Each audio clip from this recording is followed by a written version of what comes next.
C'est de ma faute après.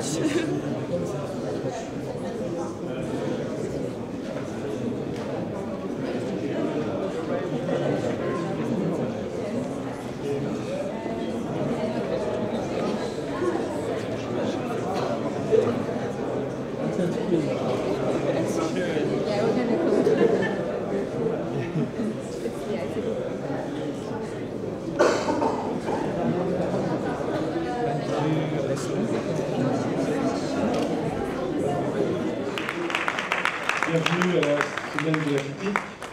Vous allez assister ce soir au deuxième programme des courts-métrages.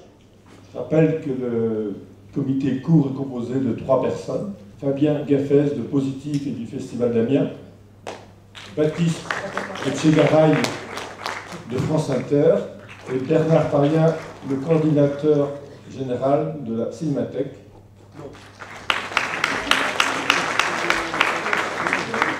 Que j'invite à nous joindre sur scène, parce que c'est Bernard Payen lui-même, himself, qui va vous présenter le programme de ce soir. À toi, Bernard. Alors, tout de suite, passons aux choses sérieuses. Avec les 5 derniers films de la compétition court-métrage, cette année, à la semaine de la critique, le deuxième programme, je vais appeler les équipes tout de suite, par ordre d'apparition, par ordre de projection. Alors, le premier film, c'est un film qui s'appelle Vikingar, et j'appelle la réalisatrice Magali Magistri, ses producteurs, Agnès Sauvage et Jérôme Barthélémy.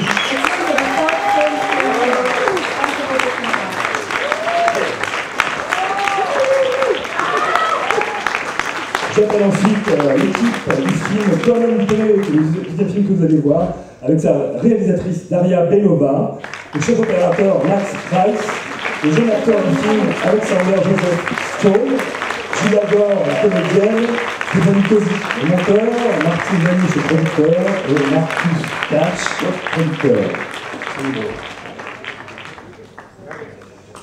Ensuite, le troisième film que vous allez voir, voilà, je vais essayer de s'installer, la lampe au beurre de yak, et j'appelle son réalisateur, Oué, Julien Ferré, le producteur français, Yezhou, le coproducteur chinois, Chang, l'assistant opérateur, et donc l'assistant décorateur.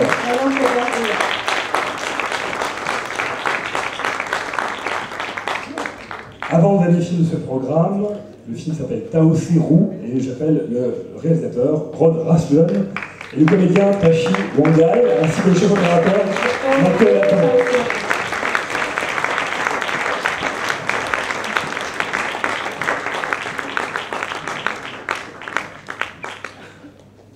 Et enfin, le dernier film de ce programme s'appelle Agit Pop, et j'appelle son réalisateur Nicolas Pariser et ses comédiens Denis Hervé et Léo Forza et ses producteurs Julien Labo.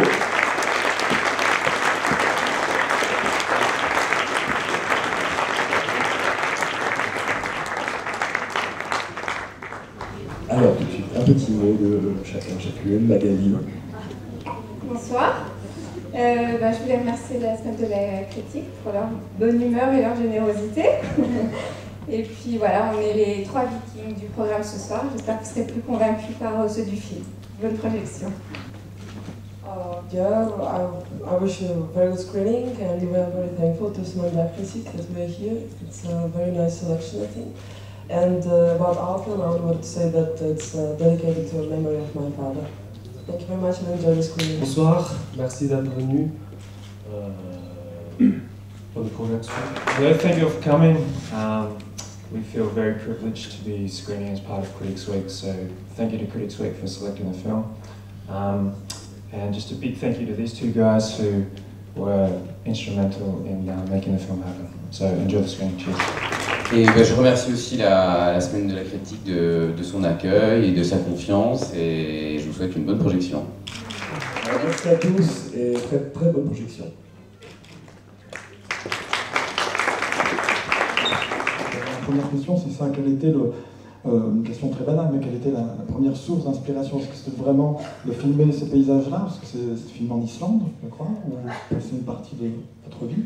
Et voilà, d'où est venu ce premier amour pour le film de Viking, en tout cas? C'est une question simple pour démarrer, merci. L'inspiration est venue de de mon amour pour les films un peu virils. Et puis surtout de ma rencontre avec l'Islande, qui a été très inspirante, de ma lecture des sagas. Et de cette... voilà, je me suis dit que c'était cool de faire un film viking. Puis pourquoi pas commencer par quelque chose de simple, sorte de rendre la vie plus facile. Ce qui nous a frappé dans le film, c'est d'abord sa beauté formelle et surtout sa puissance, j'allais dire, métaphorique. On a l'impression qu'il y a plusieurs mémoires dans le film. Bon, la question va être compliquée là, je suis parti vers quelque chose, mais il aborde la mémoire d'une ville, vraiment Berlin, peut-être plus que toute autre ville. Chaque ville a une mémoire, mais celle-ci est très particulière. La mémoire, parfois, on passe vers les camps de la mort, enfin les cheveux, les corps, les chaussures. Et ensuite, il y a aussi une deuxième chose, peut-être, c'est la mémoire du cinéma, avec quelques références auxquelles on peut penser, on en avait parlé, de manière très différente, l'enfance d'Ivan, ou Allemagne année zéro, par exemple. Alors comment s'est construit tout ça, quoi, parce que c'est à la fois complexe et très beau à l'écran. The film is actually about the memory of space in Berlin, so the memories that are still present and that are staying there in the city. And for me it was important that our like the main character, Grisha, in the film, he goes through these memories. So it's not his memories, actually, he's just a medium for these memories. But the audience at the same time like goes through the memories that they have about the Warhol. So clearly, like the rest of the references that I wanted to make are very obvious. I think everybody got them. And the idea that I wanted to take these references and to play with them, to break them from inside, and to work with them. But the original idea, what I wanted is that the audience goes kind of through the same journey through the memory, like the main character does. C'est un film que je trouve charmant, qu'on trouve charmant, qui vous a beaucoup touché. Ouais, peut-être tu peux tout de suite nous dire ce que voilà, ce procédé qui est apparemment récurrent, qui existe beaucoup en Chine, au Tibet, où des familles viennent se prendre en photo devant des faux fonds. Voilà, raconte-nous un petit peu comment ça marche. En fait, c'est une pratique très populaire en Chine aujourd'hui, même pour des jeunes générations. Ça fait longtemps que j'ai vu une photo de Marc Ribot qui a fait une photo en Chine devant un fond de Plastiane. Et devant le fond, il y a une vieille couple qui n'ont jamais allé à Plastiane. Du coup, quand j'ai vu cette photo-là, ça me touche beaucoup.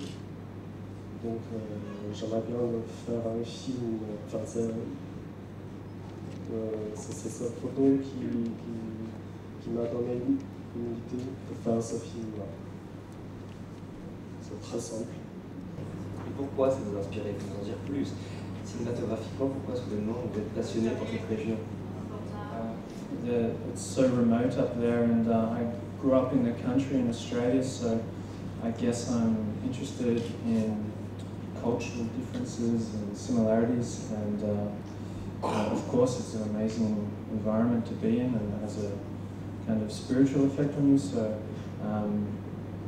yeah, I'm not sure where inspiration came for the story, but just on that bus ride, I remember getting really sick from the altitude, and I was bedridden for a few days, so I had some time on my hands to do a bit of writing, so yeah. C'est ton troisième court-métrage. C'est vrai que dans La République, ton précédent film, il y avait déjà le thème de la lutte de pouvoir, et cette fois-ci tu le reprends dans une comédie, enfin, sous une forme très différente. C'était ça l'idée de départ du film, Magie de Pop, de reprendre ce thème-là déjà à la base? En fait, non, pas du tout. Non, enfin, je vois que c'est à l'arrivée, hein. Mais non, pas du tout au départ. Donc c'est Julien qui m'a proposé donc, de faire un film dans lequel elle est au programme. Et donc il y a un système français d'aide aux producteurs pour des projets qui vont produire. Et donc voilà, la première chose que j'ai pensé, c'était pas du tout une idée thématique, mais vraiment une idée de forme et de difficulté en termes de mise en scène. C'était une idée de faire une comédie avec des plans très longs et beaucoup de monde à l'écran, et jouer à la fois sur la profondeur de champ et sur sur l'étendue de l'espace dans un décor assez grand. Voilà. Et ensuite, ensuite j'ai écrit une histoire, j'ai écrit des personnages, et là-dessus, effectivement, bon, mais je ne dirais pas que c'est involontaire, enfin voilà, oui, il y a évidemment une histoire de pouvoir, mais disons là, pour le coup, contrairement à la République, c'est d'abord le type de film, oui, enfin le type de film, la forme qui a été la première envie plutôt que le thème, que les thèmes, disons.